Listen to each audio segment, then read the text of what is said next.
constructive and informative.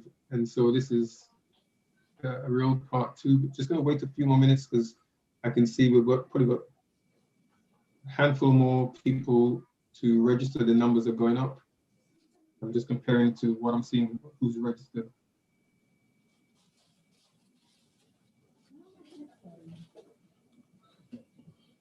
Whilst we're waiting, just want to really say thank you to the team that's helped us put this together, the ACLT team, Ron K, Callum, Jendai, Werner, Zara, and the volunteers who've done things behind the scenes. Of course, my better half Beverly, and to our esteemed panel for coming on board. I think we should really get started now and say good afternoon, everyone. My name is Oren Lewis, and this is my better half, Beverly DeGale, and we're the co-founders of the award-winning charity, the ACLT, the African Caribbean Leukemia Trust. In fact, yesterday, 2nd of June, was the 25th anniversary to the day when the charity was formed. Thank you, to try and raise awareness for many bone marrow stem cell, now blood and organ donors, and general health. This webinar is about talking about the similarity of the discussions that we've had for 25 years about those subject matters and the hesitancy within the Black community to step forward as donors. But now we're talking about the biggest elephant in the room, COVID-19, the virus and the vaccines, and to address the questions as to why people are hesitant to take the vaccine. So this is a great opportunity to address the hesitancy, discuss, debate, and reflect present day, the past, the present, and looking forward as to how we're gonna relate to this. We also want to highlight the need for fair and balanced behaviors and views, and it's now a case of stepping forward and having this debate. Please may I also thank Amjad Ali Kidney Care UK, the British Islamic Medical Association, and the Black Health Group UK for their input in relation to the background information and fact sheet content that we're going to discuss. We will be having a polling survey in a few minutes. I'm just going to wait a few minutes to get more numbers coming through. But during the webinar, those online, please feel free to post your questions in the Q&A. That's where you can interact with our panel, and our panelists will do their utmost best to answer your questions. And if you feel there's a particular set of questions that you want, that is the favorite one, you can upvote, and we'll elevate that question to the top, and so it'll get everyone's attention. And the webinar will last for approximately 90 minutes, and it's, as you heard, it's being recorded and it's available on YouTube. It's being recorded live on YouTube. So before we go to the poll question, because I just want to get a few more people in participants, I'm going to hand over to my better half, Beverly, to introduce you to our esteemed panel. Hi everyone, I'm Beverly DeGale. Apparently I'm Oren's better half. He doesn't tell me that at home, but that's okay. Thanks very much for joining us today. As I think we've highlighted, this is part two. We felt it was really important to revisit this subject matter because the response to the first one was very interesting for us, really good responses. A lot of people asked questions that sadly we couldn't get to, so we're going to do our best to try and get to as many of your questions as possible today. And so let me introduce you to our esteemed panel. First of all, if I could just ask Donald, put his hand up. Donald is the Associate Professor of Immunology. We have Chanel Taylor. Chanel, put your hand up for me, darling. Thank you. Sickle cell patient, and Chanel needs regular, well-matched blood for transfusions and blood exchanges. Dr. Phil Bright. Hi, Phil. Consultants in clinical immunology. We have Vanessa Taylor with us, AV. Vanessa is an ex-leukemia patient in remission from treatments from leukemia. Dr. Rachel Keze Adu is not here yet, but she'll be with us soon. Dr. Rachel Keze Adu is a consultant hematologist for sickle cell and is based at Guy's and St. Thomas's Hospital. We have Mr. Anthony Cox with us. Hey, Anthony. It says here, has critical views about vaccines, has many questions to ask of our health professionals. So thanks, Tony. Dr. Linda Bello. Hey, thank you so much. Dr. Bello is a family physician, a GP. Mr. Robert Danby. Hello. Thank you, Rob. Danby. Danby, thank you. Thanks, Robert. Robert is medical director at Anthony Nolan. We have DJ Mr. P. Where are you, Mr. P? Thank you. He has critical views about vaccines, has many questions, again, to ask of our health professionals. We have Dr. Farah Shahi. Hi, Farah. Thanks for joining us. Farah is medical doctor in infectious diseases. And we have Reverend Eve Pitts. Thank you, Reverend Eve, from the Holy Trinity Church in Birmingham. Thank you for that. Welcome, everyone. I think it's about time we put the poll up. So, Callum, we've got an opening question, pre-event question for our online panel to see what their views are. And the question, as you can see on the screen, is, should Black people take the vaccines? And we want to see what your views are. We're going to give you 20 seconds to put your votes, and then we'll show you the response. Interesting balance. A few more seconds. We can see we've got 82 participants, so we need to wait so everybody votes. We nearly got them. A few more.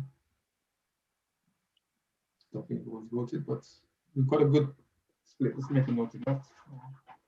So we have 74% with a yes, and 26% as a no. Interesting split. Yeah. Thank you for that, everyone. Yeah. And so to kick off, first of all, we'd like to introduce. Sorry. Oh, so sorry. Looking at the wrong page. Follow the script. Following orange script. Sorry, Thank you. Everyone. It's, sorry. Callum, can you put on screen the slides, please? That we're gonna, which will drive the actual debate conversation that we have. Yeah, just take the that's on there. Right.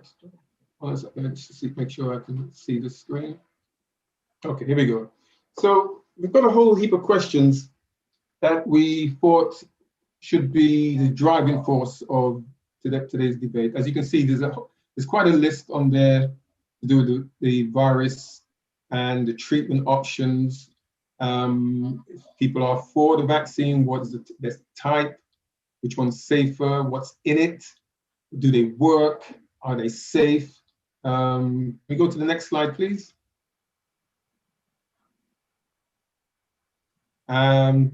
Question about immunity, the outcomes for people of color, what has been apparently being said about certain doctors and scientists about whether the vaccine's been unsafe. Are they being used for certain things? Should pregnant women be vaccinated? That's a huge question. Yeah. If you're breastfeeding, should you have the vaccine? And also a question about children, which is a very topical subject right now. Even last night I was listening to the debate, and the question was being asked again, should the children have the jab or not? Next slide, please. Allergies. We heard about them right at the start in terms of how it affected one or two people when the first vaccines came out and what happened.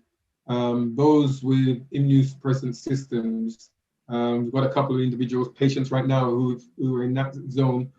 You know, how is it important to them? If not, why not? And so on. Also, social distancing, face masks. This is we're getting to the social side of things to do with COVID and where we are right now. Vaccine passports, you know, that's been talked about a lot. Let's talk about it. Next slide, please. First, second doses, gaps. What, you know, we've heard different things. Even this week, they're talking about reducing the gap between the first and second doses to, before certain things happen. Mutations, data, side effects. Does that relate? You know, does this vaccine relate to taking the flu vaccinations? And you know, you want to finish off the. Yeah. So. And of course, lastly, our behaviour after being vaccinated. Can you catch COVID-19 from the vaccine? So all of these areas, we're going to hopefully try and get through as many of these questions as possible. Yeah. And as there's anything else that you have questions about, please go to the Q&A box and leave your questions there for our panel. Yeah, and so they're the questions and more that we're going to address in the main part of the debate.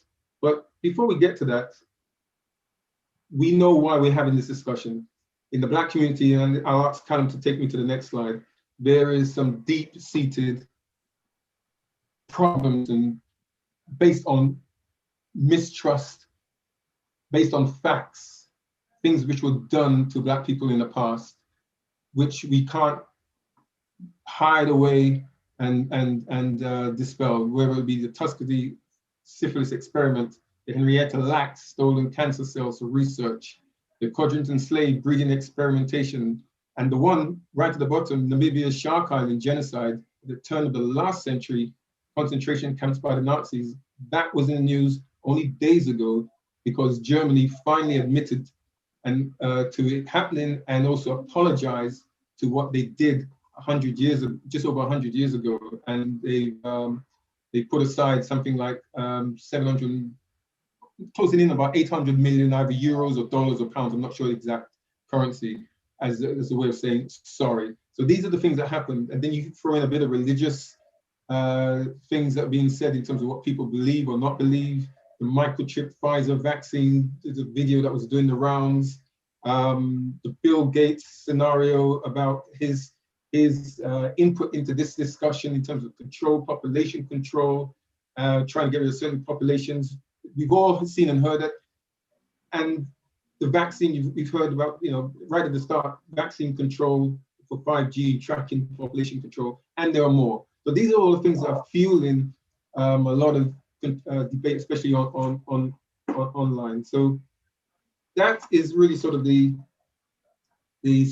essence of it. But before we get into the discussion, I'm going to hand over to Beverly to introduce our speaker. Yeah, we're just going to introduce Dr. Phil Bright, and Phil's going to show us a quick PowerPoint presentation on a few subject matters around the vaccines. So Phil, can we hand over to you? And Callum, could you put up the PowerPoint, please?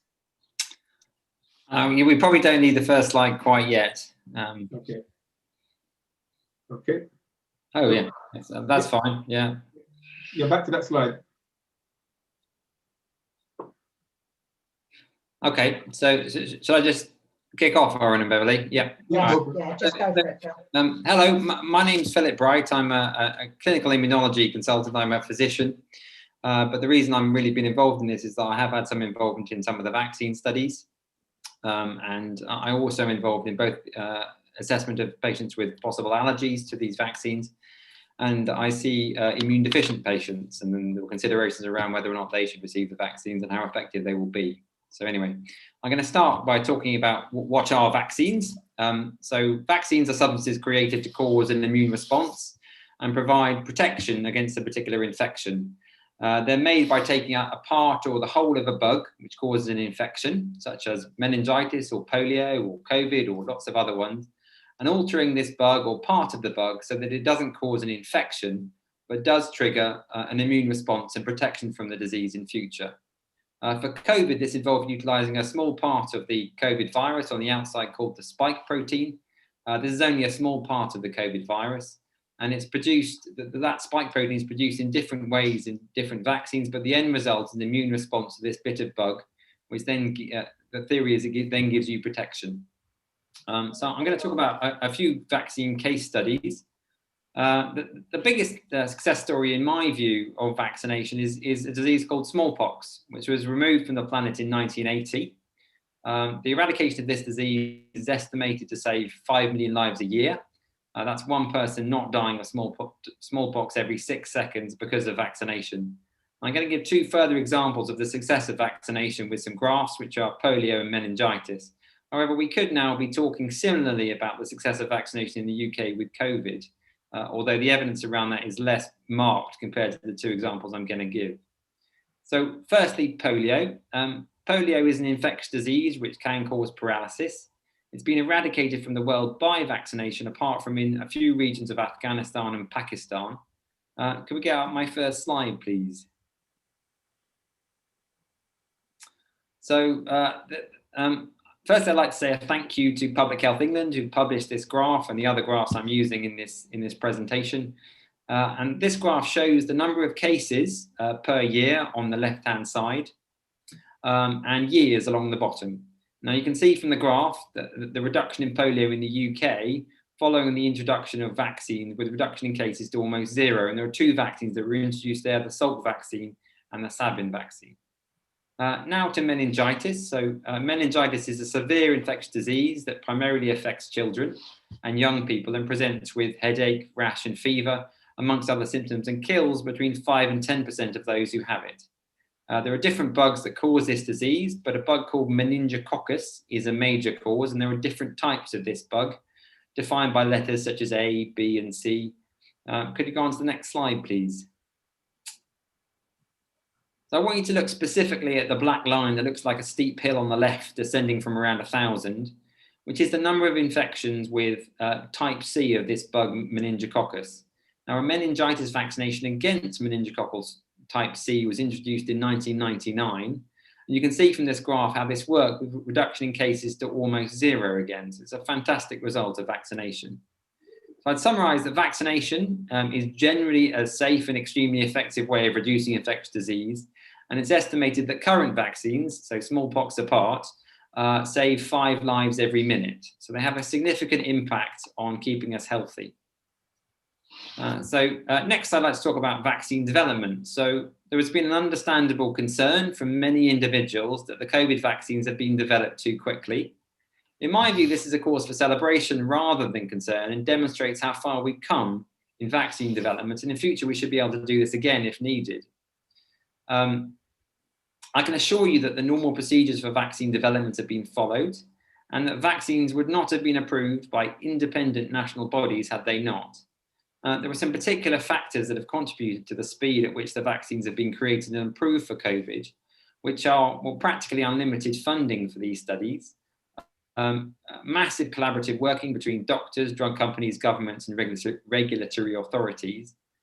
And there were already, as part of a planned response to a pandemic like COVID, but not specifically COVID, ways of quickly making vaccines using methods that were already proven in other infections, so-called plug and play vaccines.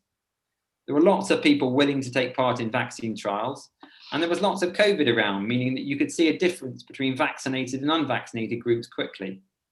Now, I'm going to focus on the two vaccines that are most commonly available in the UK now. These are the Pfizer and Oxford vaccines, and these were made differently. Additionally, there are now 2 extra approved vaccines called Moderna and Janssen. Pfizer and Moderna are very similar, and the Oxford and Janssen vaccine are very similar. So I think focusing on the Pfizer and Oxford vaccines covers the bases mostly. So firstly, the Pfizer vaccine. So this was created with an entirely new technology by putting a small bit of the COVID virus's RNA in a tiny package. Now, RNA is the code that the virus uses for how to make itself and reproduce. The RNA in this vaccine has only a very small amount of the virus's RNA in it, in order to make a small bit of the virus called the spike protein, which I mentioned before. It cannot cause COVID infection and also cannot alter our DNA. The small bit of the COVID virus created from this RNA then induces an immune response, And the ingredients in the Pfizer vaccine are listed on this slide. So this is my next slide. It's not a live vaccine. Now, you need to be a chemist to fully understand this, but it's basically the package, which is mostly lipids, some things to stabilize it, and the mRNA of the COVID spike protein. Now, the Oxford vaccine, it was made slightly differently. It was produced by putting the little bit of the COVID virus's RNA, a bit of its, the code it uses to make proteins, into a virus. And the virus they used was one that causes a common cold in chimpanzees. This cold virus has been altered to mean it can't reproduce, but is able to produce a little bit of the COVID virus we want and provoke an immune response. The ingredients of this vaccine are listed on this next slide. It's also called the AstraZeneca vaccine because that's the company that were involved in making it, but it's, I think, commonly called the Oxford vaccine. And technically it is a live vaccine, but it can't reproduce and so cannot cause COVID infection, and is safe to use in all patients, even if they have immune deficiency. On my next two slides, so can we just go to the next one? I've listed the ingredients of the Moderna first, and in bold, there are the ingredients that are the same between the Moderna and Pfizer vaccine because they're very similar. And on the final slide, I've listed the Janssen and the Oxford vaccine. Sorry, it hasn't come out quite right. But once again, there are lots of similarities between these. The Janssen vaccine, the cold virus they used was actually a human cold virus, and that's the main difference between those two vaccines. If you want to look up these ingredients, they are easily searchable and findable online. So next, I'll talk a bit about COVID vaccine trials. I'm going to focus again on the Pfizer vaccine and the Oxford vaccine trials. These vaccine studies look in relatively small numbers of people compared to the number that have now received these vaccines, and we're talking about less than 50,000 in each study, and therefore they don't necessarily pick up on very rare events. This has been particularly relevant to the issues with blood clots that have recently been in the news relating to both the Oxford and Janssen vaccines. Different COVID vaccine trials are performed in a very similar manner, though, and essentially look at whether or not a COVID vaccine is effective in preventing COVID disease and what the side effects are, so the safety profile of these vaccines. So firstly, the Pfizer vaccine. The Pfizer study recruited over 40,000 individuals, mostly from the US, but also South America, South Africa, and Europe. Individuals received 2 doses, 21 days apart, of either the Pfizer vaccine or salty water, that's called a placebo, in a 50-50 ratio decided by chance for each individual, just like a coin toss. As I mentioned, they were looking for COVID disease. And what I mean by that is that in order to get diagnosed with COVID in the study, the individuals involved had to have symptoms and then a positive swab. The study then compared the numbers of cases of COVID with symptoms between the COVID vaccinated and placebo groups, the ones that received the salty water. And it was to everyone's surprise just how effective this vaccine was, and it prevented 19 in 20 cases of COVID with symptoms in the individuals who received the Pfizer vaccine. And there were no serious safety concerns raised in that study. You couldn't be a part of that study if you had a condition which affected your immune system, but you could if you had what they described as a stable medical condition. Now, the Oxford vaccine was similar. So the Oxford vaccine study was similar in setup. It recruited a bit under 25,000 participants from the UK, Brazil, and South Africa. And they published the results of a subset of these from the UK and Brazil. I think that's important, particularly relevant to this talk, because there are Afro-Caribbean Black individuals in the study, but there'll be a lot more when they do publish the stuff from South Africa. A difference to the Pfizer study was that the salty water placebo was replaced with a meningitis vaccine. Participants received 2 doses of either the meningitis or the COVID vaccine, and they looked again for COVID with symptoms, confirmed on a swab from the throat. And the COVID vaccine prevented 14 in 20 cases, so not as many as the Pfizer vaccine, cases of COVID with symptoms in the individuals who received the COVID vaccine. But importantly, there were no admissions to hospitals or deaths in those who received the COVID vaccine, and 10 admissions and 1 death in those that received the meningitis vaccine. There were no serious safety concerns in the study, and this study excluded those with conditions, again, that affected the immune system and included participants with other medical issues. I think it's reasonable to say that the characteristics of the Janssen and Moderna vaccines are broadly similar to those of the Oxford and Pfizer vaccines, respectively. The one main difference with the Janssen vaccine is that it has been approved for use with a single dose within the last week or so, rather than 2. Vaccines do stimulate the immune system, and so side effects are expected. However, these are generally very mild and may include a sore arm, headache, a fever, and feeling tired for a day or 2. What these side effects really show is that the vaccine is working. Severe side effects such as allergic reactions or blood clots are extremely rare. Now, the data from the trials has largely been borne out in the real world. Vaccination with either the Oxford or Pfizer vaccines resulted in around 3/4 fewer deaths, around 3/4 fewer hospital admissions, and around 2/3 fewer symptomatic cases of COVID in the UK. And it's now estimated that COVID vaccines have prevented almost 12,000 deaths and 33,000 hospital admissions in the UK as of 13th of May 2021. A remarkable achievement, in my view, that has made me and my colleagues very thankful. In relation to the effectiveness of COVID vaccines on transmission of COVID, this is hard to measure. However, COVID vaccination does significantly reduce the risk of transmission.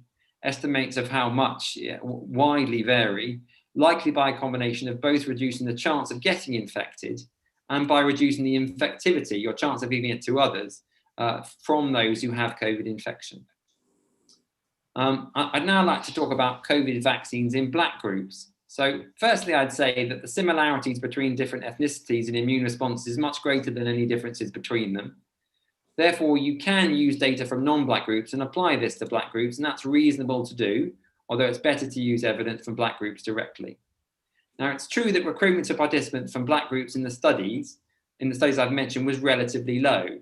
So the recruitment of Black participants in the Pfizer vaccine trial was just under 3,500 out of almost 38,000 people, about 9.3%. And for the Oxford trial, there were 479 individuals out of about 11,500, that's 4.1%. And in total, that adds up to about 4,000 individuals in these studies who describe themselves as Black. There are, however, a lot more people, Black people involved in these studies, particularly the Oxford and Janssen studies, which have been run in South Africa, but the data on this is unpublished as far as I'm aware. Moving on to so-called real-world data outside of clinical studies, and I think this is now a much more important area because the numbers of people involved is much larger.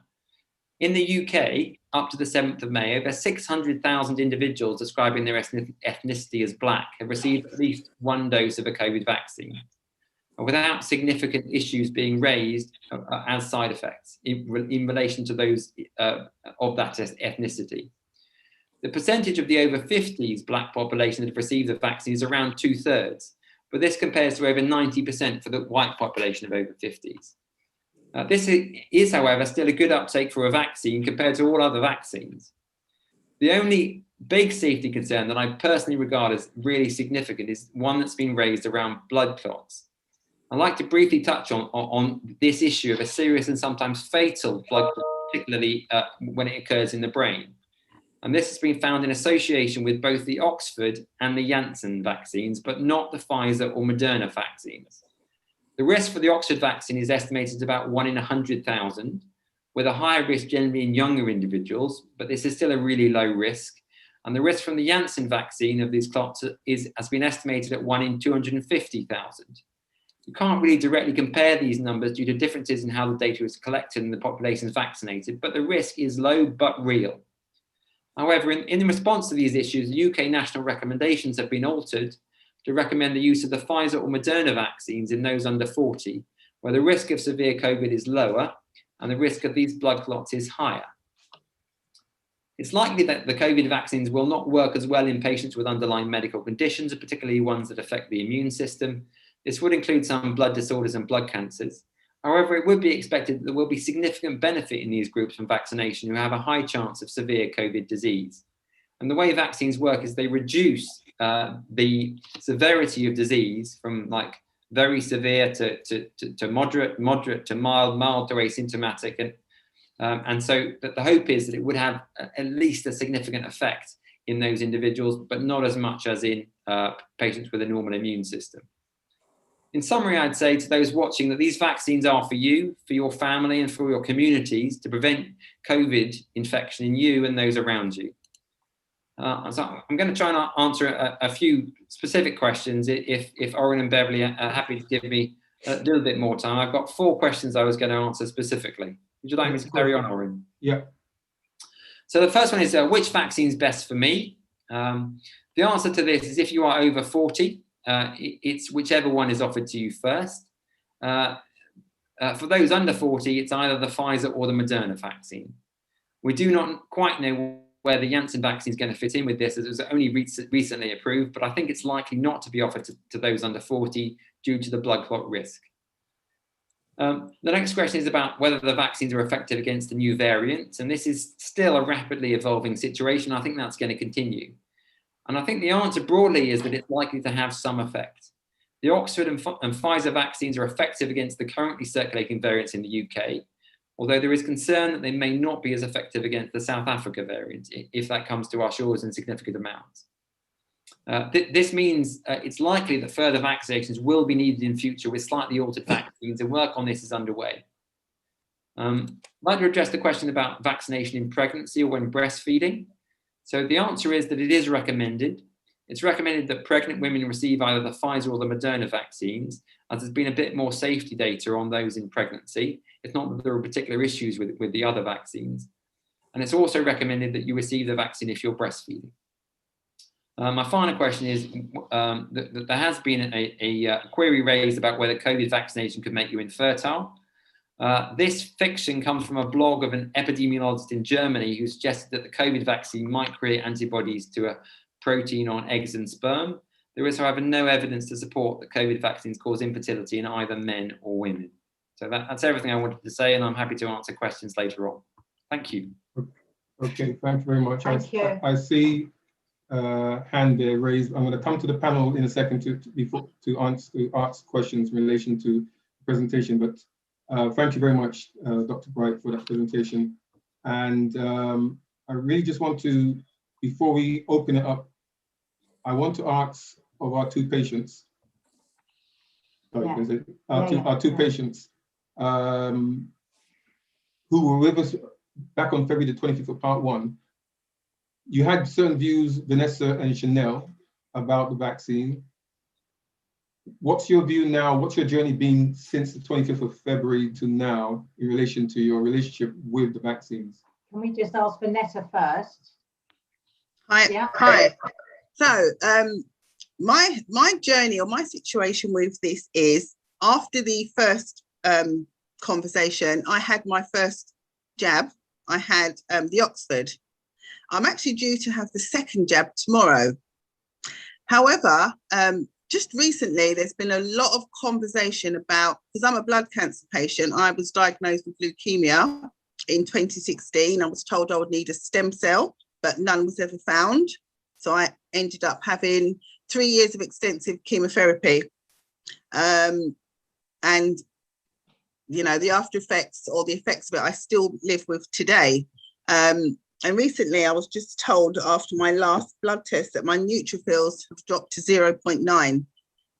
Years ago, at 0.9, I would have been in hospital at this time, locked up, sterilized basically, but that's not happening at the moment for various reasons. So my concern is, what is the truth really about blood cancer patients and COVID and the vaccinations? Is it effective? Is it really worth having my second jab? I mean, I've had the first one. And the other question is really about, are there any real adverse effects to having the jab? Because really, I'm actually really quite concerned about having the second one tomorrow, and I've kind of talked myself out of it. So I would really like if there's a hematology doctor on here, someone that could actually really try to kind of give me some kind of reassurance. Yeah. Okay, Vanessa. So we've got Robert Danby from Anthony Nolan. He's also a hematologist, so he should be able to answer your question. Yeah. Hi, Vanessa. Hi. Lovely to talk to you, and sorry to hear obviously about what you've been through over the last 3 years. I treat patients with leukemia, and I'm also, as I said, a hematologist that deals with patients having stem cell transplants. And I would really urge you and suggest that you do have your second dose of your vaccine. You raised really good questions, and I'll try and take them, but please refresh my memory as I go through them. So one of them you said is, do the vaccines work in patients such as yourself that have had a leukemia in the past? And the general answer for that is yes, but you have to put it into context of the individual patient. Remember, this is an individual thing. So I think you said your case was about 3 years ago. And my diagnosis was 2016. Yeah. And I've had I had 3 years of extensive chemotherapy. So for the last couple of years, I've been living kind of without treatment. I understand. So what my point was going to be was that the further you are away from your treatment, then the more likely you are to respond to the vaccines and get a good response to the vaccine. And as you're at least a couple of years, I would thoroughly recommend that you do have your second dose. We know that the rates, if you take all patients with blood cancers in terms of response, are slightly lower. But of course, some of those patients are on their active chemotherapy at the very time. So you have to look, as I said, you have to look at the individual patient. You said about, are there any concerns in relation to your counts? Now, I think, obviously you need to talk to your own doctors about that. We do sometimes see a very temporary reduction in blood counts slightly. But as I say, I think it's really important that you discuss with your own team. If you were my patient, and I can say this, I would thoroughly recommend, though, that you do get your second vaccine, because I think having 2 doses absolutely gives you the best chance of having a good response, and therefore the reduced chance of actually catching this infection at any point in the future. Do any of the other panel have anything to say to Vanessa on this? I can make 1 point. And it's coming back to what Dr. Phil said. And I can provide the link. What was quite important in the clinical trials, as Dr. Phil said, well, there's a large number of patients or those that volunteered that actually had, it's a high proportion, had some degree of underlying symptoms. I'll send you the link because it's really important.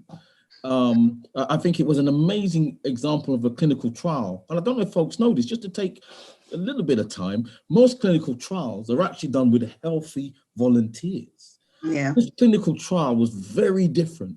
They actually very much took a sample of the general public.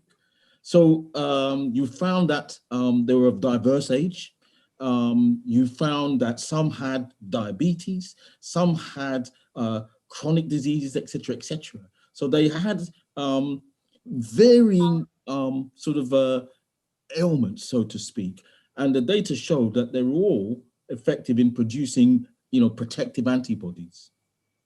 And what I would say, Vanessa, and the evidence and public health is also monitoring individuals for their level of antibodies. And the evidence suggests that if you've responded well or responded with the first vaccine, then as Robert Danby says, the second one shouldn't cause any problems. But it's really important to emphasize that the clinical trials that were done, and it's one of the largest ever in clinical trials per se, were actually a reflection of the general public. Right. Thank you, Rob. Thank you, Donald. Thank you, Robert. Can I just say one further thing to Vanessa, just very quickly, sure. which is one thing, Vanessa. One thing that really does worry me is we know that the outcomes of patients with blood disorders or cancers that unfortunately did contract COVID infection, their outcomes have been much worse. And so I think it's really important that we weigh the risk versus benefit. So I think the benefit in your situation of having that second vaccine is very, very high. Yeah. Okay. Thank you for that. Thanks very much. Just before we move on to Chanel, just let you know, Mr. Tony Cox and others, we are coming to you straight after we've heard from Chanel to open up the floor in a very interactive way. Chanel, the floor is yours. Hi guys.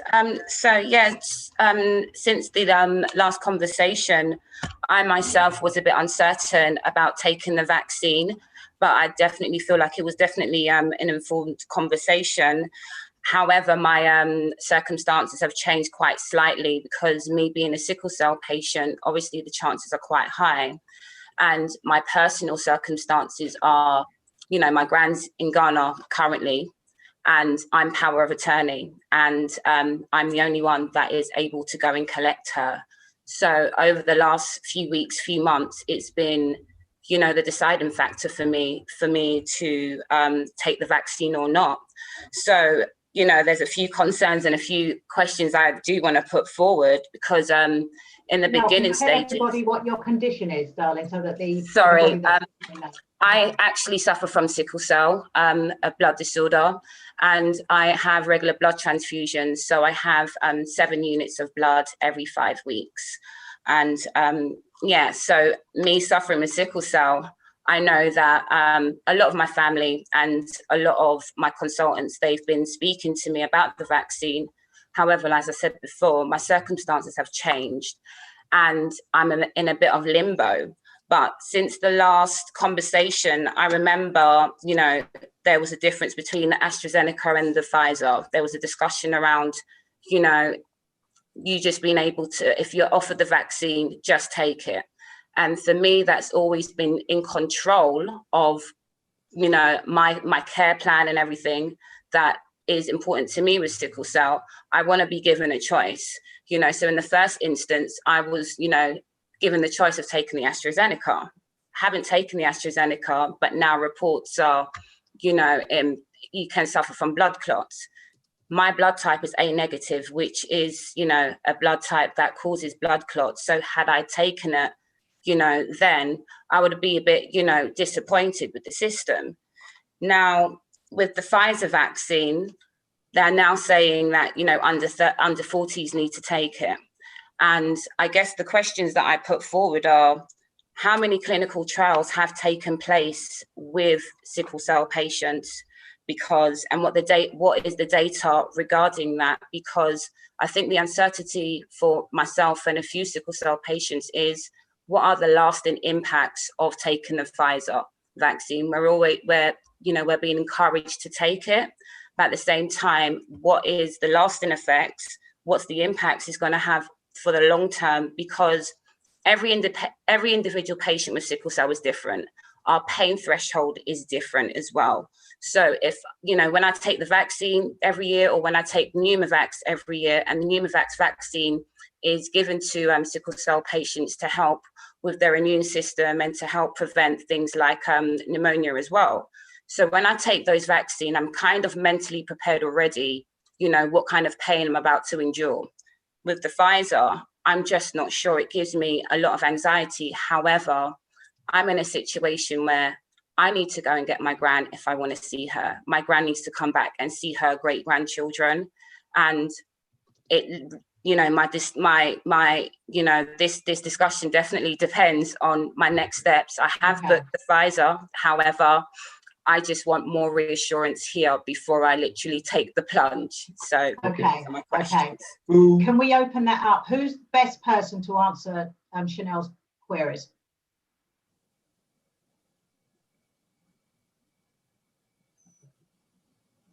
Anyone got a view? I'm happy to answer slightly from a hematology perspective again, and again dealing with people with sickle disease locally here. So your question, one of your questions was about whether there's been specific trials of the vaccines in sickle cell patients, and to the best of my knowledge, and I may be corrected by other people on this call, I'm not aware there's been any specific trials in relation to patients with sickle cell in relation to these vaccines. Again, I think the question you're also asking about is whether the vaccines may have side effects, because you were talking about the Pneumovax vaccine as well. I think the vaccine side effects would be very low, in similar to what previous colleague just presented on his slides, and very well done. So I would suggest, I think you would benefit from the vaccine. I think you will respond to the vaccine. As you said, I think it's important you have that conversation, because it is a personal choice, as you mentioned. But overall, patients with sickle cell will generally benefit more by having the vaccine, again, because of reduced risk of having that infection. And as I'm sure you're aware, that with sickle cell, you can get quite severe symptoms just through sort of relatively common infections, such as coughs and colds. And therefore, trying to minimize that, I think, would be really helpful for you.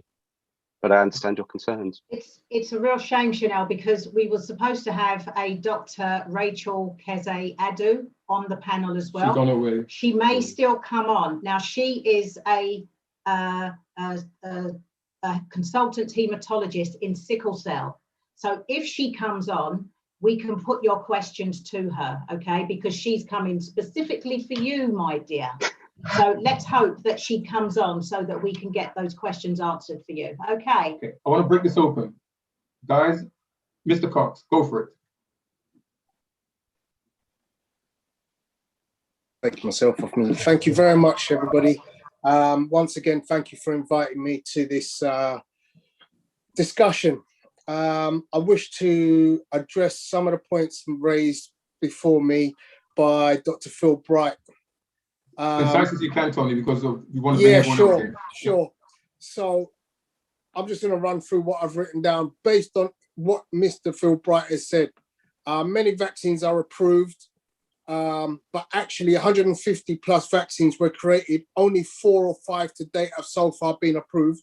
Not sure why you would mention the Janssen vaccine when it hasn't been approved in the UK. Has no relevance to this conversation if we're not even going to be getting it. Oh, okay, hold on a sec, Tony. So allow Phil to just answer that one first. It's just been approved in the last week or so. Okay. One place in the UK. Right, Okay. thanks, Phil. Vaccine trials.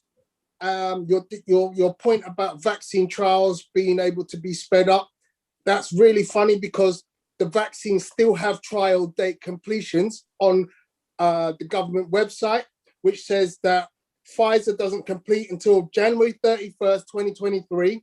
Moderna completes October 27th, 2022.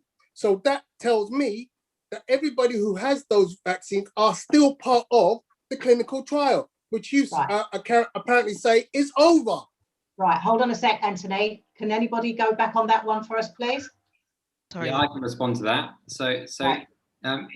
The study is ongoing, and they're looking for a safety signal still and the effectiveness of it. But it would be completely unethical to not report a significant result.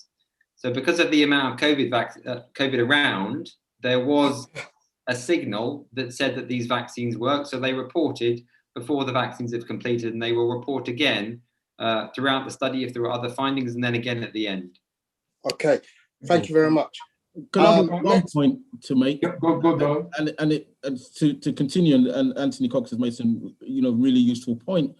And as Phil mentioned, but it should all be remembered that part of this, as mentioned, in terms of the studies, that the governments around the world have only approved this in emergency measures. And it's really important to forget the vaccine for one moment. When there are clinical trials of certain drugs which appear to be effective, and there are examples of cancer drugs that appear to be effective, the argument is, should you continue those clinical trials, or should they be given to, sick patients? And that's a debate going on with other drugs. And it's important to recognize this. And that's why, given the number of people that were dying, and this is the reason why it was referred to as an emergency measures. It must be remembered that it's not a case that we're just saying, okay, take it. It's emergency measures, and it's important to recognize that. But yes, those points are valid.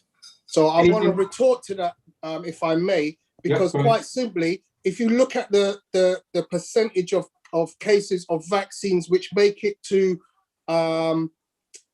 full production, the percentages are not great.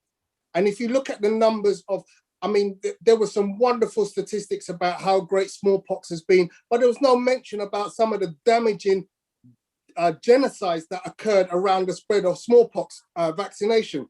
And there was no mention about some of the really bad things that these drug companies have done in years and years and years of practicing medicine, yeah? But apparently we're supposed to just trust these people, despite the fact that we know that some of the biggest companies in Pfizer, Moderna, Johnson & Johnson, et cetera, are all paying out multiple billions in fines for illegal activity. Okay, Tony, hold fire.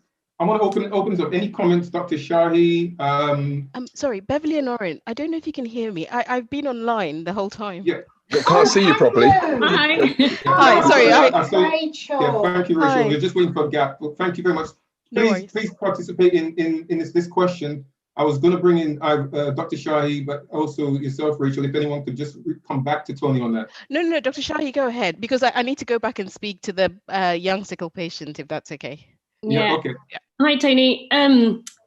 So I'm just trying to remember my point now, but my first thought really from what you were saying about the trials and how long they're going on at the moment, even though we're rolling out the vaccine, is that there's a fundamental difference between obviously the vaccines and usual drug trials that we have. And that fundamental difference I think is really important in terms of safety signal, is that we're talking about 2 doses of vaccine, and most side effects will happen within a 6-week to 3-month period maximum for most vaccine side effects. So actually, even though that's going on in the background, it's not the same as, say, when we're testing any other drugs where somebody's taking something on a daily basis, and you're more likely to come up with long-term side effects or long-term issues from having that daily stimulus, if you see what I mean, from the drug. So can I just say though, I mean, yeah. as one of Joe Public, yeah, and a person who's part of the Black community, who's seen continuous genocide of my people as a result of clinical trials, as a result of, you know. Tony, get to the point, please. Just okay, go straight to the point. Quite simply, you saying just because we're using a different technology, how does that make me feel confident? If you're years and years of historical negligence, I'm supposed to turn around and say, oh, I can believe you now, just based on you saying so. No, but I think that that's a separate point, which I was going to come on to secondly, which is I think you're not on your own in worrying about drug companies and big pharma generally. And that is something that I think everybody feels, but particularly the Black community. But that is a separate topic, if you like, to what I'm trying to explain in terms of the actual vaccine side effects and the fact that trials are ongoing. And, you know, the fact that we've been trialing this and not very many Black people have signed up to some of these trials, unfortunately, compared to what we'd like, most of this has been tested on white participants as well. So it's not the same background to what we're talking about, but it does very much play into the fear of the Black community, and that is not something to be ignored, obviously. Okay, I'm gonna move this on. Just as a footnote to your points, Tony. Someone's put in the Q&A box, if you guys can see. When will the government acknowledge reparations for Black people rather than enforcing experimental vaccines in our communities? So there is a train of thought out there about that. As I mentioned earlier, this week, Germany finally said sorry and apologized for the genocide that they did to Black people in Namibia. So these things have happened, and we know that this is the historical things that have been done with the drug companies. Hold that fire there, Tony, because I want to bring in. I've literally got 2 questions. Very quickly. Okay, so very quickly. Again, retorting back to Phil Bright's comments, there was mention of side effects. There was no mention of deaths as a result of the COVID vaccine. Okay, and lastly, Israel is currently investigating the Pfizer vaccine for particular side of problems that is identified. Okay, go. Anyone can retort, come back with a response. I guess my main question for Tony is, what would you like to see to convince you that the vaccines are not targeting our community? What is the evidence that will convince you? Because I don't mean this in any sort of aggressive manner at all. It's just in clinic, this is a conversation I have a lot of the time, and patients who trust in me for lots of their healthcare will sometimes have doubts about this, and it's a conversation I have with them as well. Is what will it take for you to have faith in a vaccine in the same way you do in taking paracetamol for your headache? What do you need to see to make you have faith in it? And just before you answer, Tony, I want to bring in also DJ Mr. P, because I know you have the same voice of concern as Tony, but it's prior to both of you because you speak for the alternative voices. Hey, I don't have a trust for paracetamol or any drugs. I will always look to other remedies, including the works of Dr. Sebi, if you know who he is. And if you really want to convince me, show me years and years of honest treatment of people globally without all the behind the counter stuff. Yeah, and then I can believe you. But on the basis of 12 months of study, that's not sufficient. Okay. I'm too indebted into what has happened globally for several decades. Okay, Tony, DJ Mr. P, I see you shaking your head. Yeah, thanks for having me on today. It's a pleasure to be here. Thank you so much, ACLT. I'm not even sure where to start because there's so many different threads going in and out of my head at the moment. Summarize as quickly as you can. So I'll just try and put everything together. Tony's talking about trust. Yeah. How can we as a community, as Africans, how can we just suddenly start to believe and trust whatever it is the authorities are saying when, look, we haven't even finished dealing with the Windrush scandal and what happened with that. Now that's really just the tip of the iceberg, and there's so many different other issues that have occurred historically when it comes to medicine and the whole pharmaceutical industry. You know, they are there to make money, and my question to many of the medical professionals on the panel is, okay, we have a lot of R&D, billions is spent on R&D for various medicines and stuff. Okay, fine. But how much of that R&D, yeah, is invested or spent dealing with the African community? Yeah, because I know for a lot of products that are sold, that are made, that are developed, okay, are not specifically designed or the designers bear us as an ethnicity in mind. So are they really going to do that with the medicine? I think not. I think not. So trust is a massive issue, and you're not going to be able to suddenly say to the African community, oh, yeah, we've got this new drug which hasn't really been trialed, hasn't really been tested. Quite a few people have died, but anyway, that's under the carpet. But take the vaccine anyway. Yeah, I mean, Dr. Palmer mentioned earlier on that it's been authorized purely in an emergency situation. Okay, is this really an emergency? I've looked at the statistics since 2006 on the National Office for Statistics at the death rate in this country up until October of last year, and it hardly changed. So is this really an emergency? I don't think it is. I really don't think it is.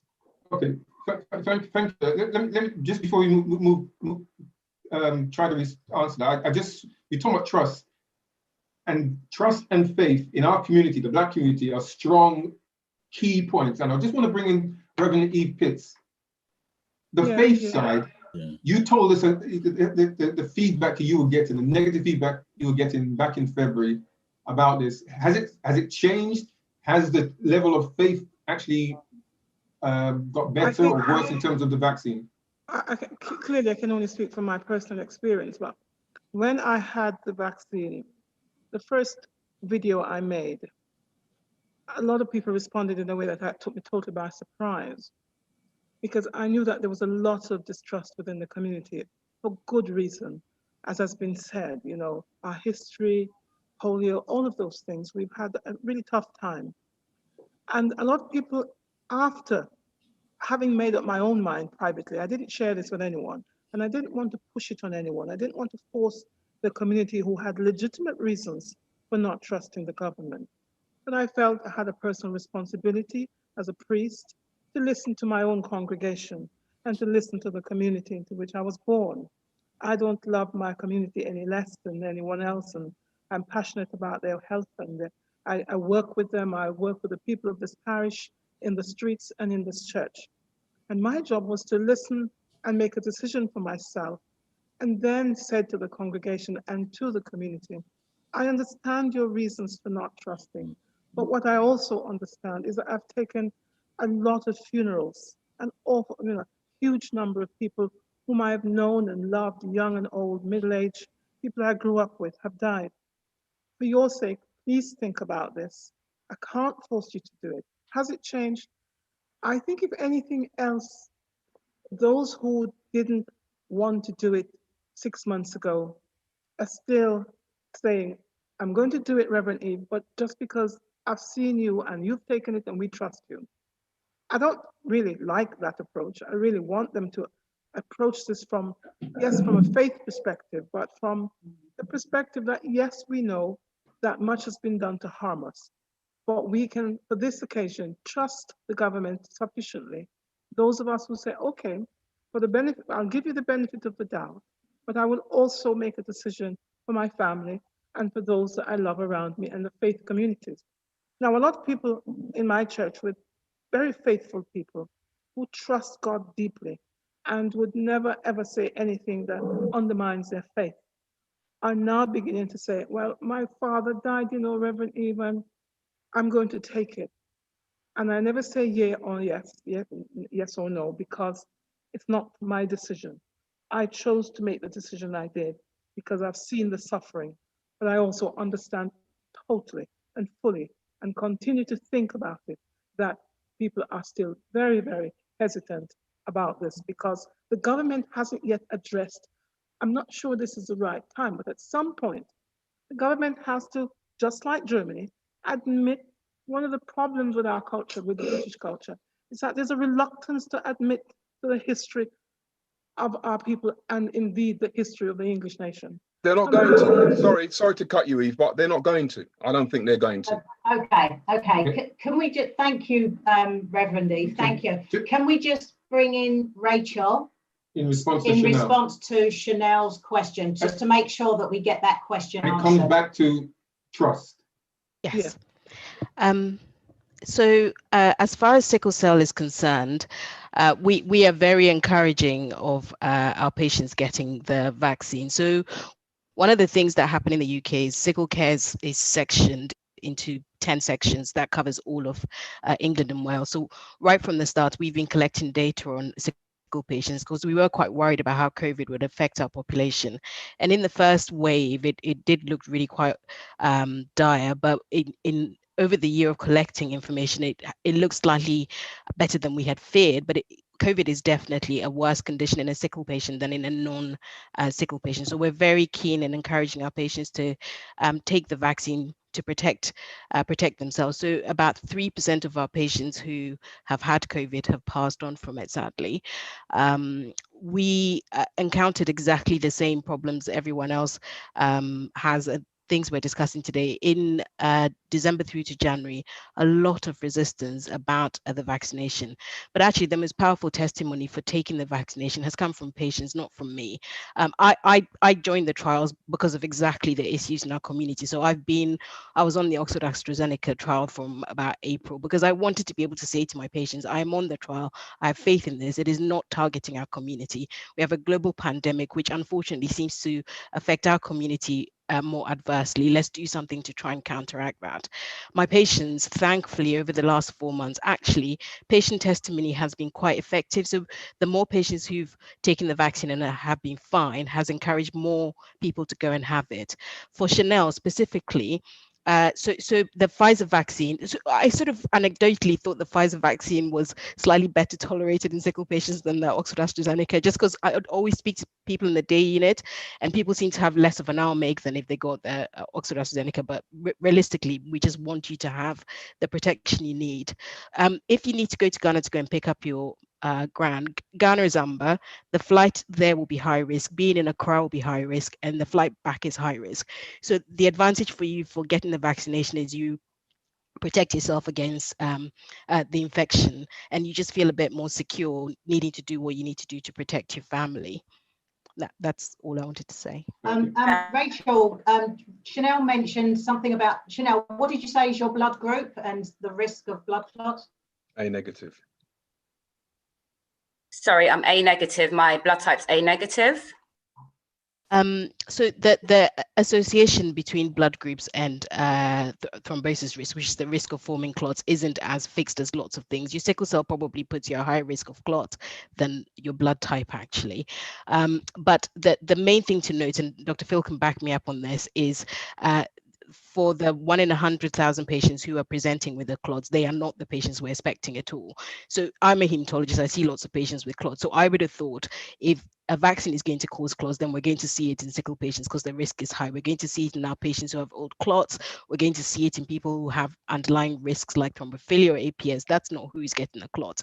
The people presenting with the clots are healthy, well, young, with very little else going on. So the sickle cell doesn't seem to be a particular risk. And in my clinic, I can say with some confidence, we're now probably have well over 350, 400 people who've had the vaccine who, you know, happily going about their lives. We've had 2 people in with a crisis since January after the vaccine. That's it.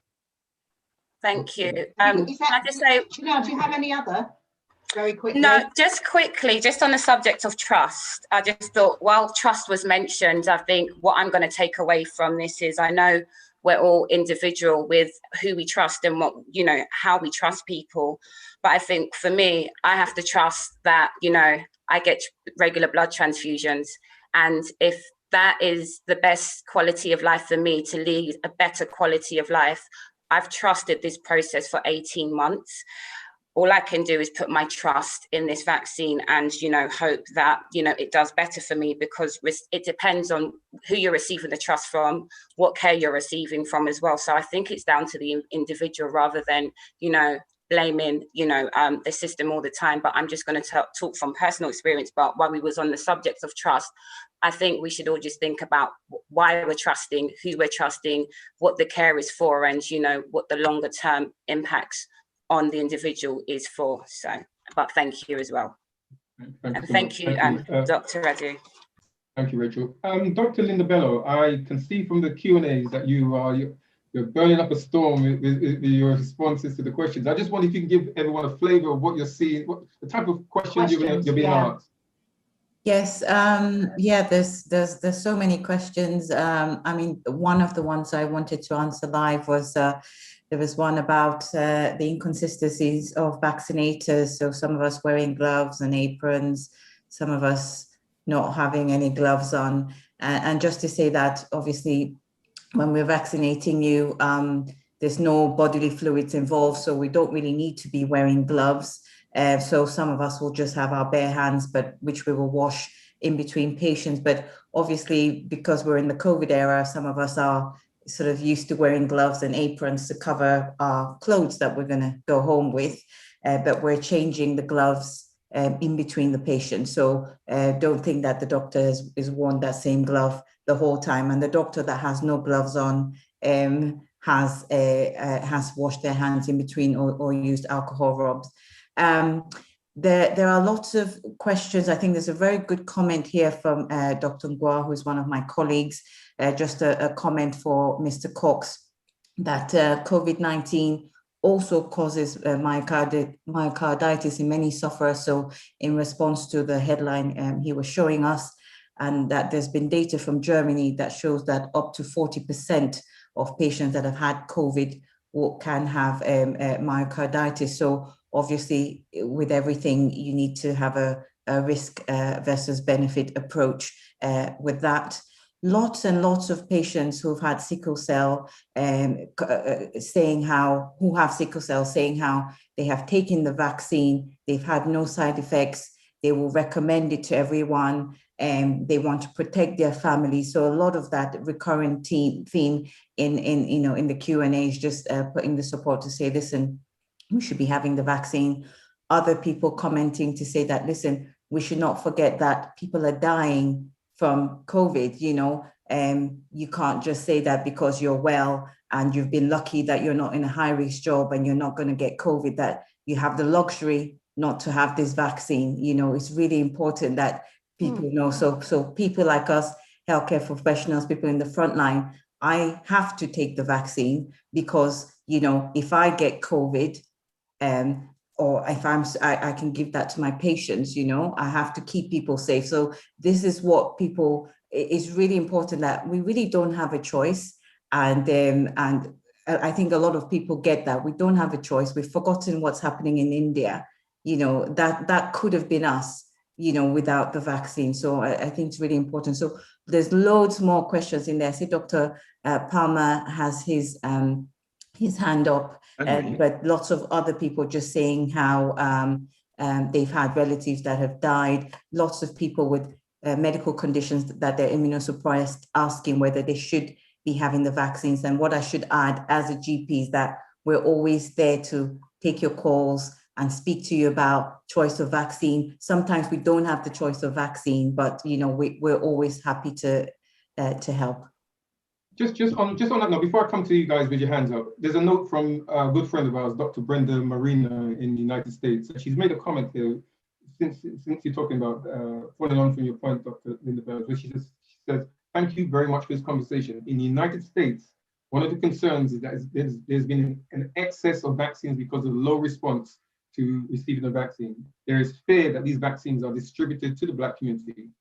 What happens for what should happen to those vaccines that have been left on the shelf for quite some time? Well, I can comment on that. Well, one, they won't be used and sadly be thrown away. But I just wanted to come back on a couple of points that DJ Mr. P mentioned. I've also looked at the ONS data. And when you compare, particularly in older people, it's much higher than flu. The data is startling to reveal, and the impact of COVID. Now I should point out, which is the same for all the panelists, I'm not here really to force anyone. Remember, vaccination is a voluntary. I think the key thing for me was a couple of points. It should always be an informed decision, and I saw Anthony Cox is saying this. But at the end of the day, it is still a voluntary. Very much vaccine passport, my friend. That hasn't happened yet. So until that happens, yet, we don't know. But until then, we have to say what's currently happening. If we're all going on in the future, the validity of our points cannot be made. But here are a couple of really important points we need to consider. So, hold on, sir, and then you can comment. Is that there's currently over 1 million people. So like I said before, the important thing is for folks to have an informed decision. Okay, that's really important. And there's 2 points I want to make. One of the concerns, I think people should hear a whole range of debates. My concern is, it's quite interesting that anti-vaxxers are literally targeting the concerns of the Black community, which we need to look at. Equally, a number of right-wing have targeted messaging to the Black community. We need to address that. But what's also important, and you've probably seen this evidence, that over 1 million plus people have now got long COVID. It's a real issue that's occurring. And it's seen in young people as well. All right. So at the moment, they're just coming out about this and the impact of long COVID to the point where you can walk up the steps and then get exhausted. It's a real issue. Can I just add, there should have been a long COVID patient on this panel today. Yeah. They couldn't make it. I know many in our community who's got long COVID. Yeah. It's a serious issue. Okay. So listen, we're going to just throw out some questions, and anyone from the panel, please feel free to answer. Just something that, here's the first one. Haven't some doctors and scientists said that the vaccines are unsafe or that they will be used for social engineering purposes? Has anybody got anything on that? Not what I've heard. I've heard some doctors have come out about taking the vaccine, but again, I think it's really important that one checks the legitimacy of these, of these links. And I think we need to be discerning on both fronts. If one's discerning about those that are for the vaccine, then we also equally need to be discerning when one gets messages that are saying, against the vaccine. We've got to look at it and be discerning, because there's a lot of information that is not creditable, which I'm really concerned about. Yeah, and I agree with you, Dr. Palmer. I agree. Yeah. And there's also a lot of information that is credible, okay, and that has come from credible sources. There's no shortage of doctors, scientists, professionals, etc., that are out there that know what they're talking about. They're highly decorated, highly qualified, highly respected, and they've been saying for over a year, okay, that there's something wrong here. I don't see this based on a lot of the information that I've got, based on me living 8 miles away from Heathrow Airport, and we're meant to be in a lockdown. Planes are flying over my head at the same rate and didn't stop. If we're meant to be in a lockdown, why is the airport still open? That's not a lockdown. That isn't a lockdown. Okay. So yeah, okay. I don't want to get political with it necessarily. Yeah, but Boris does have the handling has been awful and all the rest of it. Yeah, but how can you then, coming back to our community, based on what's happened, how it's happened, and the fact that even Boris has lied to the Queen and prorogued Parliament and all, people forget that. We've got short memories. We forget that. So how are we then meant to be able to trust what the government is saying? How are we then meant to be able to trust what's going on in the NHS? I know nurses that have seen what's going on. So Mr. P, let's stay on that note on trust. Let's just try and take some trust from the health professionals who do this for a living, have trained in these areas for decades in some cases, and trust what they are telling us today. Can I just reflect on a couple of stats before I ask Dr. Shahi a question, which is one of the elephants in the room that we need to discuss.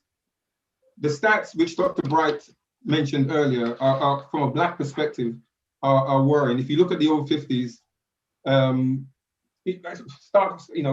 as you know, 4 times more likely Black people to die from it than their white counterparts.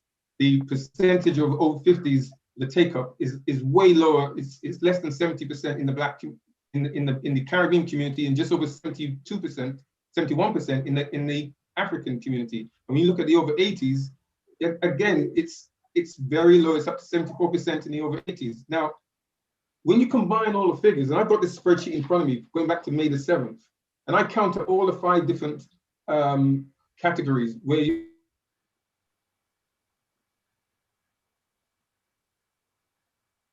taken the vaccine. Now that is worrying when you're looking at. Sorry, you froze. I think you froze, Orin. I think you froze. I think you froze for a few seconds. Okay, the uptake is just over 1 million Black or mixed race people that have taken the vaccine, either the first or 2 doses. That is worrying, especially when there's a huge Asian or Indian variant doing the rounds. There's another one coming out of Vietnam, which is even higher in terms of transmittability than the Indian one. It's eventually going to come over here. We've really got to sort of look at this and think, like Chanel, can we Black people actually get on a plane to go to places because they might bring in something like the vaccine passports? And I just wonder, Dr. Shahi, the elephant in the room is the Bill Gates question. I'll come around to him. I'm bringing it to you because you have a connection. Yeah, okay. So I'm a medical doctor, and in wave 1, I went back to work in the infectious diseases department at my old hospital. I took part in helping with the vaccine trials as one of the clinicians, but my main job at the moment is working, and this was prior to the pandemic, I got the job working on a research project, which is a Gates funded project. I don't talk to him, we're not friends, I don't know him, he doesn't affect my day-to-day work, but it's one of the things that I make sure I declare when I'm talking on things like this, because I know that people have a concern about it. And I think if you're going to try and be honest, you need to be upfront about everything you possibly can be. So that's where I think you were getting at, because I emailed you earlier. That's fine. So, because I know, and yes, Mr. P, you bring it up. I know it's things like that that need to be addressed, and it comes back to this whole trust situation that's going on. From a hematologist point of view, Dr. Danby, those patients with blood disorders who have gone from pillar to post shielding for the last 14, 15 months, have they been given a fair deal in terms of the communication as a patient going forward? Yeah, thanks for that, Owen. It's such a difficult question, isn't it? Because it's one of my biggest concerns is my patients who've had particularly stem cell transplants, because, you know, we're talking in the community about lockdown ending and people being able to go back out and get on with their lives. But for my poor patients that have just had a transplant, their immune systems are still very low, and they're going to need to keep being careful. And they don't know if to turn from left to right or go forwards or go backwards or what to do. And I think your point about the communication is really important, because they get mixed messages from what's being put out in sort of the public domain, but also then what they're told by friends or relatives or loved ones. Like, I think it comes back to this one-to-one communication with them. You need to see them in clinic and talk to them, understand their fears, and try and support them. We can't solve their problems. We can't solve the fact that their immune systems are low, but we can support them and try and give them the best advice to ensure that they're protected going forward. But my final point is I think they have a really difficult time because they are going to probably need to still shield or wear protective masks because they will still be vulnerable. Farah? Yeah, I was just going to say, from a patient perspective, I've got a close loved one who had a stem cell transplant about 6 months before the pandemic hit, who, I mean, I'm from a mixed race background and they're part of my family. They thankfully found a donor within their sibling pool. But that's one of the reasons why I wanted to do this, because I think it's so important to raise that voice that actually the BAME community needs to get on the register. But it's been difficult actually, and that is the point about government messaging, is that sometimes it hasn't been on target and it's been very difficult for people to understand. And that's one of the reasons why I took to doing science communication, because I realized there were certain things that I intuitively understand through my training that actually the government haven't necessarily explained very well. And I think actually, if anything, they needed somebody who was able to be the in-between to explain the hard science words, but also some of the daft political decisions like doing Eat Out to Help Out, which sounded financially brilliant, but is very confusing as a public message, and then ramps up everything that happens. So I think it's been really tough. That's one of my huge issues with the government. How they've conveyed their messaging, how they've put everything across. They've confused everybody. You know, we're not a bunch of idiots. You know, many of us are quite intelligent and sensible, but how they've come across, how they've done things and put it all across, I've got a huge issue with that. And I wanted to respond to Eve. I'd just like to say before you speak, Mr. P, is that I think all of us have issues with the way in which the government has dealt with the pandemic. But one thing I would like to say and make very clear to all our listeners is that the NHS has done an amazing job, all things considered. You know, I've had my 2 vaccines and I literally walked in, sat down for like 20 seconds, was taken to a room, spoken to, had my jab, went out, sat down for 15 minutes and left. It was seamless, absolutely seamless. Any questions I had, they answered. So, you know, I just want to give huge plaudits to NHS for the work that you guys have done, because I think that's where some of the having the scientific advisors and Professor Whitty more forefront could have been more helpful quite early on, you know, because he was that in between and that way of explaining, because he is a clinician and he speaks to patients. He's not got a political angle in quite the same way as Boris Johnson did. And he's often explained things really helpfully for my family in particular. I want to go to Chanel. There's a question, Chanel, which you probably might be best to answer. It's from fellow sickle cell warrior Calvin. And he quoted me, says, if those who doubt the medical profession and the vaccine, if they got sick and gave it to someone they love or care about, how would they feel and what would they then say? I mean, Chanel, do you have a view? Sorry, I didn't hear the question. You broke out. If those who have doubts about the medical profession and the vaccine, taking the vaccine, if they got sick and passed it on to the virus onto someone they love or care, how would they feel? What would they say? That's a really good question, and then that's why I think it's important to have these conversations, because my situation is my gran had COVID. She caught COVID in Ghana. So the question is, do I want to, you know, then impact my other family members?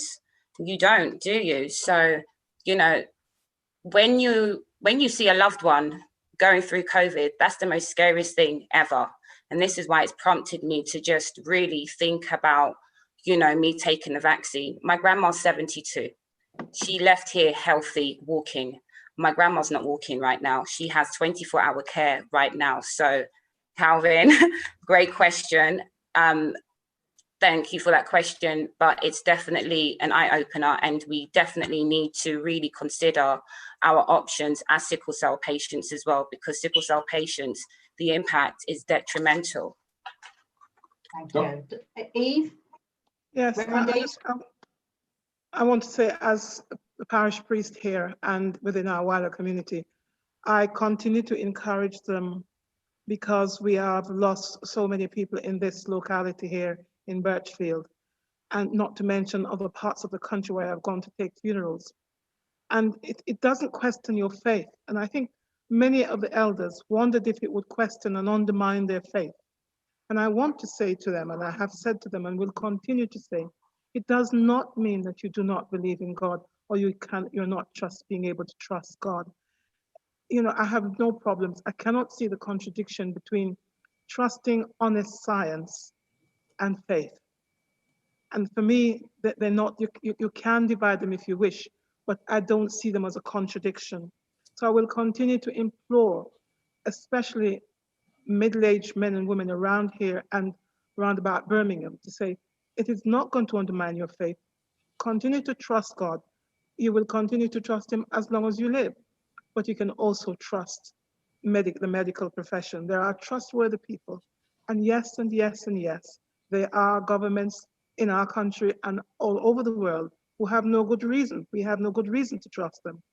But for now, with this pandemic, I've seen too much and too many sufferings. Please, please, don't hesitate. Go and take the vaccine. I've done it, I'm terrified, but I went ahead. Thank you. Can we just ask of the medical professionals, should children be vaccinated?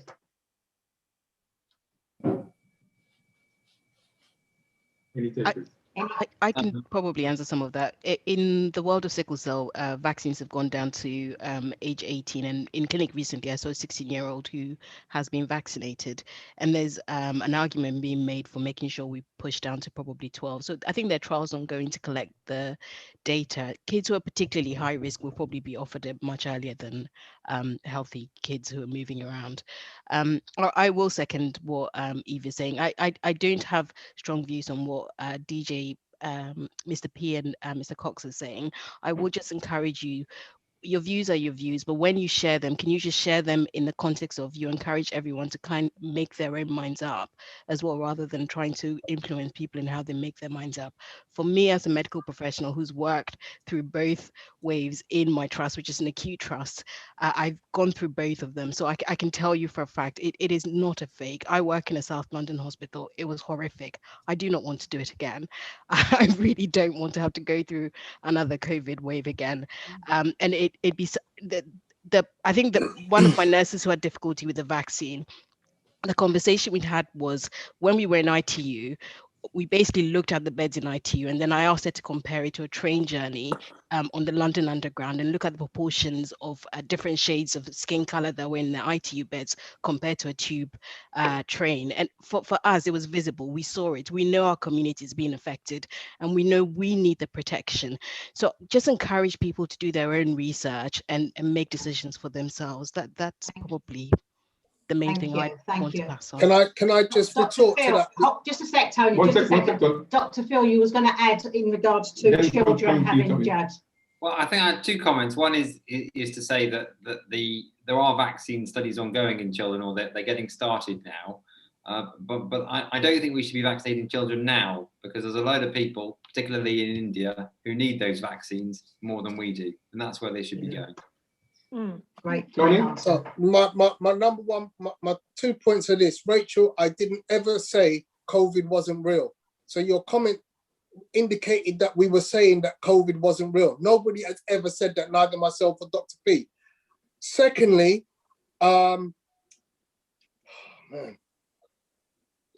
Eve Pitts, honest medicine, that comment kind of irked me, because what is honest medicine?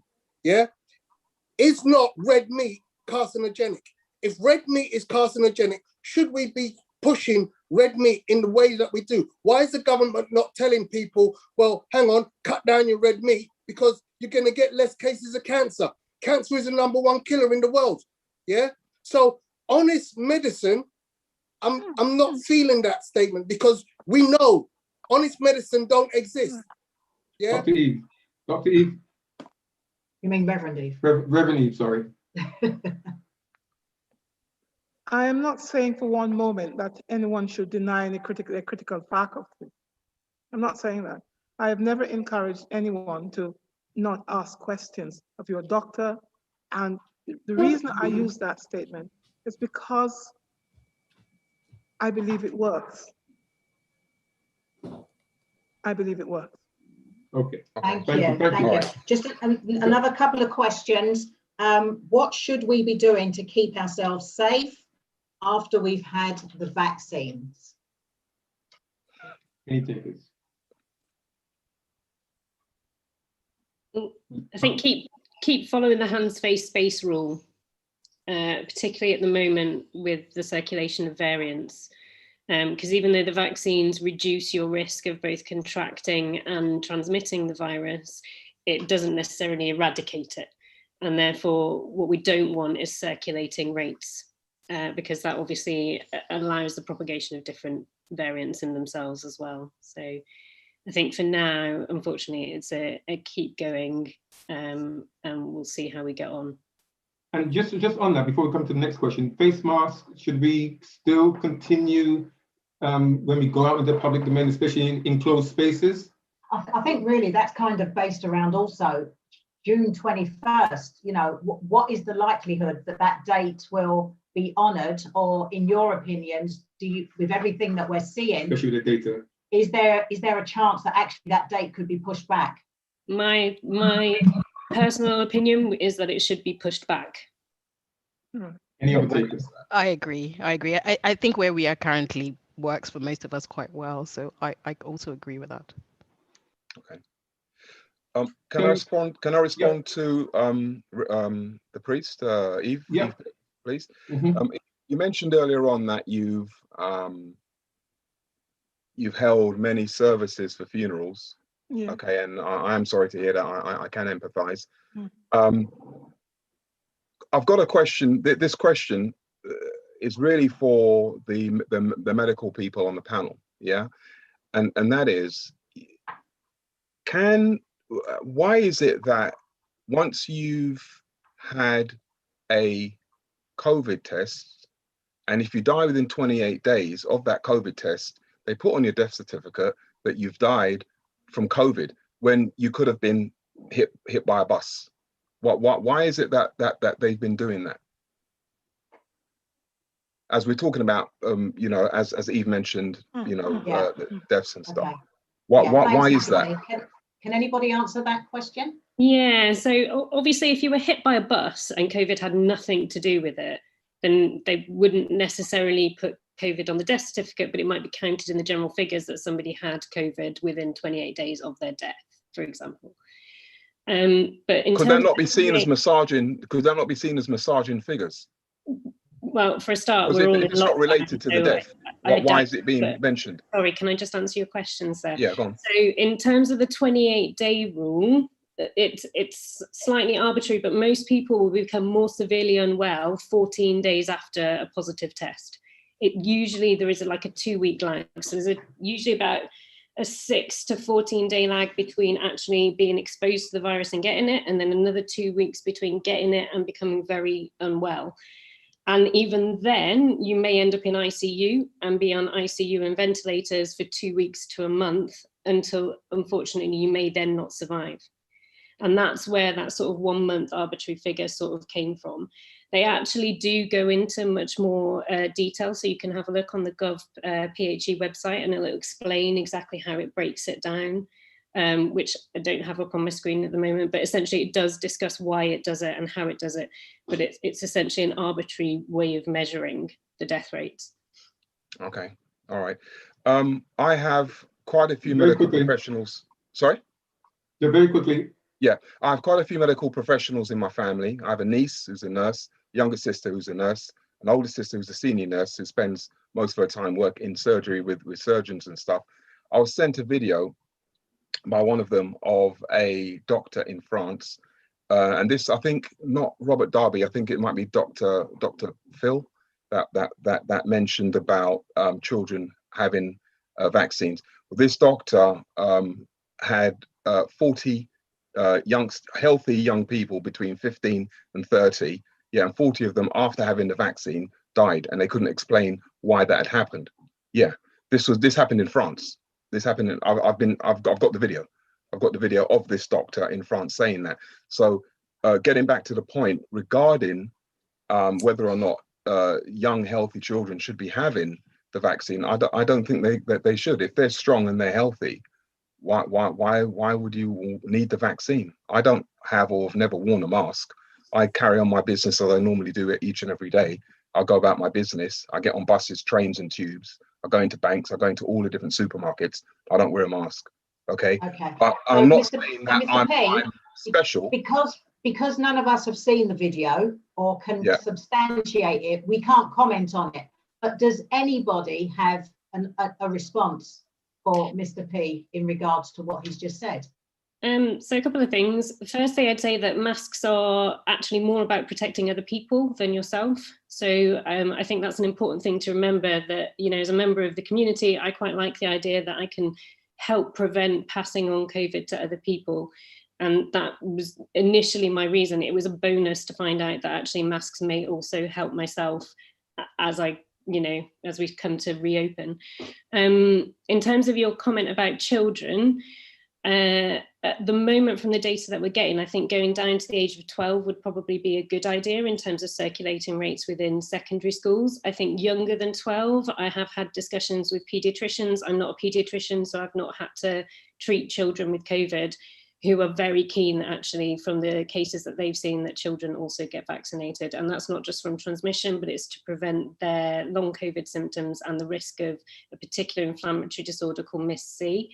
I think that is more debatable, particularly in the under 5s. But I mean, I think more data needs to be gathered before I could really tell you. I think at least down to 12, I would be keen, due to circulating rates and secondary school rates and the risk of long COVID in children as well. Thank you. Another question. Usually in the winter time, people, there's a lot of flu vaccinations, given pneumonia vaccinations. How should that be considered in or around the vaccine for COVID? Should they be taken by individuals who've had the jabs? What's the view on that? So far, what immunologists have been looking at is, I was speaking to a colleague only yesterday in Manchester.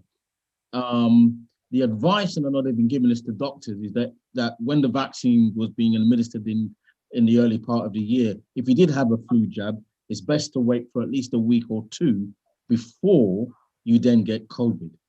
And I think that currently is still the situation.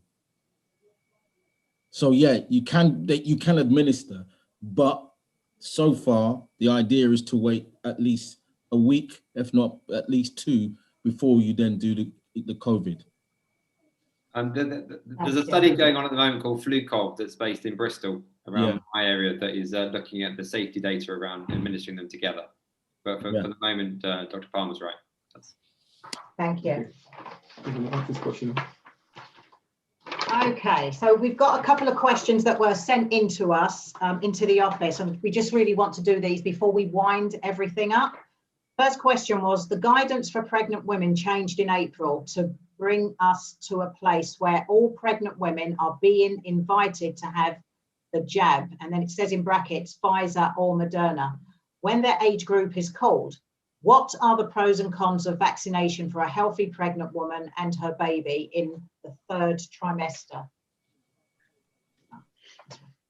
So I have a little bit of experience with vaccines for pregnant women. We obviously, all sickle patients are encouraged to take the vaccines, and in pregnancy, our obstetric clinic, that's one of the first things they do.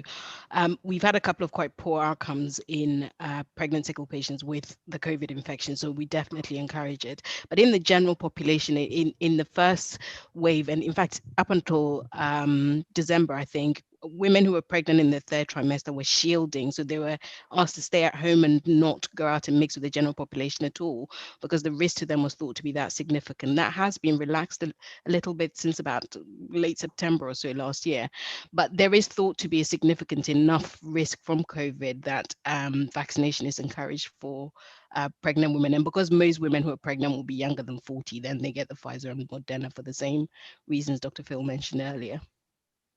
I should also make a comment, really, and I know people are currently looking at this data, but in the clinical trials, I think with both AstraZeneca, but I definitely know with Pfizer, some women actually got pregnant during those clinical trials, and they are actually being monitored, and they've had a healthy pregnancy. But I know those numbers are small, so they can't be of significant, but at least that provided some sort of outcome. And I know that's currently being looked at even further. Right, thank you, thank you. Well, as we come close to the end, I'd like to think that not only the panel, but those who are watching, and I've had a few texts from people saying this is really riveting. I hope you found this session very constructive and instructive in terms of how people feel right now. We can look back, what was done, what was not done, but it's a case of looking forward as to how we, as a unit of people in this country, but especially those we're speaking to, the majority here, the Black community, how we deal with this situation going forward, whether we take the vaccine or not, because we're going back into some sort of normal world eventually at some time later this year. And we are going to have a quasi sort of those who've been vaccinated and a lot of people who haven't. And how do we adjust? Is it going to cause schisms, long-term schisms and relationships going forward? Any open views? I'd like to make a comment. And I think one of the comments I would like to make is this has really been a healthy and good debate. And as I said before, it's about making an informed decision. But equally, it's post-COVID. And I want us to have the same ferocity and discussion when we talk about health inequalities that were there before, but have been highlighted. So I want us as a community, we can't go back.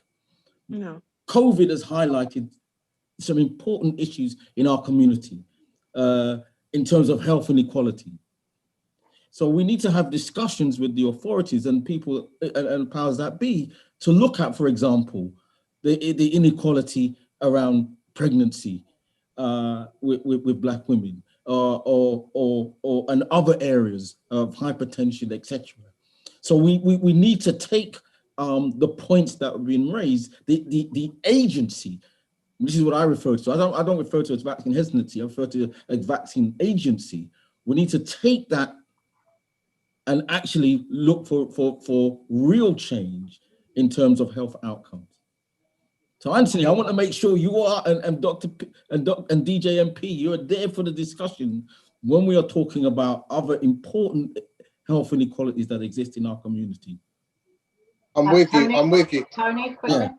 Yeah. So very quickly, as a person as I've been labelled an anti-vaxxer, which I've never really understood why. No one's mentioned that here. Yeah, but my point would be, can we have a discussion about health that doesn't have to include a vaccine? So very much so. What does one have to do in order to maintain health without a vaccine? I'm vegan. I don't eat meat. I have a very healthy gut. Well, actually, Tone, we are going to be having a conversation in the next couple of weeks about blood donation and the Black community. So we would love to have you in that. And I guess what? We won't be talking about vaccines. And you know, I give blood every 12 weeks. You know, I'm a thorough, regular blood giver. You know, I'm one of those. That's another conversation, though. Dr. Linda Bello, I know you're still typing away, but just give us a final flavor of what things you've seen, you've had to respond to. I know Dr. Shah here as well. Just give us a finishing flavor of what you've been answering. Yes, so I've been answering a few questions, a lot about, you know, should they be having their second vaccines? One patient's son actually had, I'm calling him patient, he's 39 and 6 months old and has had the AZ vaccine when he shouldn't have had it, and is worried. She's concerned about what might happen with him, so I left her a long message about that. It's more a lot of people saying, you know what, we as in the BAME community, or we should stop using that word BAME, as Blacks, Yeah. we're more prone to suffer with diabetes, hypertension, all the things that make us more at risk of having severe poor outcomes from COVID. So really, we should be the ones taking this vaccine. So a lot of people talking about that and just giving their views about that. Another interesting one about when we're giving the vaccinations, can the vaccinators aspirate so that we're not vaccinating in the vein? And I just responded to that saying, well, we're going to your deltoid muscle, and that's not going to happen. A lot of other questions. I mean, I think we've managed to answer most of them. A lot of people saying thank you for the conversation. Very, very informative, fantastic discussion. A lot of people saying people should avoid the paranoia and just really think about, try and look at things objectively, look at people that are dying, look at their loved ones. There's a few helpful links as well on the Q&A that have been put in. One about anti-vax movements, another one from Abigail. I'm not sure if all of the people online are able to see it. A lot of people saying, really, please, echoing Dr. Shahi's thoughts about the mask, wearing the mask, about people that haven't worn masks and the effect that it has had. So yeah, quite a lot of questions on there, very wide range, but all very grateful for the conversation that we've been able to have. One very small point that was brought on, that we should just be kind to each other when we're talking to each other, not shouting at each other. That was sort of mentioned, and we should all respect each other's views. We're all good friends on this. So having a healthy. We're going to have a glass of wine with Anthony. Oh yeah. We're going to go for a glass of wine. I'll play the music. I'll play the music. Yeah. Linda, thank you so much for answering a majority of those questions. Really, really appreciate that. Just a comment that's is on here. And this is for everyone. It's not particularly aimed at Tony or Mr. B. It's someone that's just saying that with the history of the Black race and its painful history that we've had, the vaccines are made for all nations and races. Fear is the key for the reason for resistance of our numbers, and our numbers are dying higher than others. So I suppose the whole thing is really, we need to just look at this and make our decisions and live with our decisions going forward. That's the thing we've got to do. It's not only about us, it's individually, it's about everyone else. And it's also linked back to what Beverly said earlier, with us and Tony and some of the guys on here, the next webinar we have. And I'll ask Callum, can you bring up the next slide, please? Because that's the bit that I just want to close with. In a few weeks' time, we're going to be doing something which, again, is going to be aimed at the Black community, and it's this particular slide where it's donating in memory of a young man called Evan Nathan Smith, a sickle cell patient who should not have died because he didn't get his blood transfusion in time, and then the lack of care that was given to him whilst he needed blood and oxygen. But this is a challenge to our community. So if you're watching this and you're from our community, please seriously consider donating blood in memory of Evan Nathan Smith for all the 15,000 sickle cell patients like Chanel who need well-matched blood, and that well-matched blood is most likely to come from someone who's ethnically similar to them. So Saturday the 19th of June, which is Sickle Cell Awareness Day, and 20th of June, which is Father's Day, Sunday. We want to crowd out these 8 locations across the country. We have 700 blood donation slots that we want to fill with largely Black people, but anybody who's never given blood before can call the priority appointment hotline, which is on the screen, to book an appointment in either London, Manchester, Birmingham, or Bristol to donate blood. 0300 303-2737. Do it as soon as you can. Don't wait till the last minute. You can't turn up and give blood. Yeah. You've got to actually do it well in advance so you can get the health questionnaire sent to you and come prepared on the day. You have to book your appointment. And we'll just say again, there are 14,000 sickle cell patients living in this country, and every year 300 babies are born with sickle cell. This one is on us. We have to make the change. So please, people, if you haven't done so already, book your appointment to donate blood. I promise you, there's nothing like it. You donate 1 unit of blood and you can save 3 lives. And this is where, you know, ourselves, Tony, and everyone, we may differ on certain things, but when it comes to something like this, we are united. And as it says, united by blood, ACLT, Black Mums Up Front, Selfie for Life, we're together with NHS Blood and Transplant to say to the Black community, if you think if you say Black Lives Matter, well, here's your chance to prove it. You can't blame anyone else. Yeah. If you've got any queries, please just contact us at ACLT. Thank you, Callum. Please contact us at aclt.org. Thank you. We'll come back to say goodbye to everyone. Really just want to say to our esteemed No, we've panel, got to do the final. Oh survey. yes, actually, forget me before we move off. The Thanks very poll? much. Poll question before we finish. Callum? And this is the same question that we asked at the beginning. Yeah. We just want to see our people's views the same in terms of should Black people take the vaccine. So let's go. You go now. Thank you. And whilst that's going on, we really just want to say thank you to all our esteemed panelists. It's really, you've really made this a special one. I thought the first one was good, but this is very, very good. And a lot of questions, a lot of answers, a lot of debate. We agree to disagree, but I think we're looking good going forward. It's all good. It's all good. So as we now look at this, it is a 75 and to yes and a 25 to no. So just a slight shift. Okay. So if we take this off screen, we want to help close this session. Really just want to say thank you to all our panel. Thank you so much taking the time out. It's nearly 2 hours. In fact, we've been on nearly 3 talking to each other. Thank you very much for participating alongside us.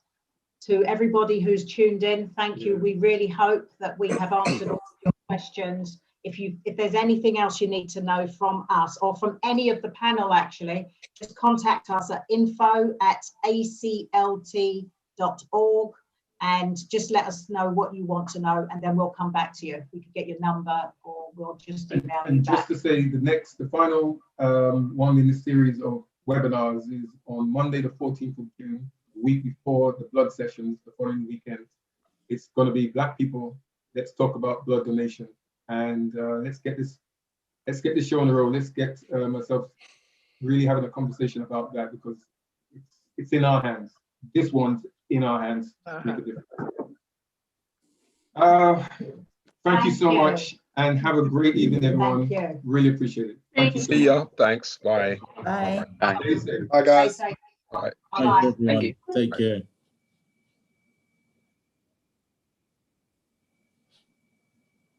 Thank you, guys.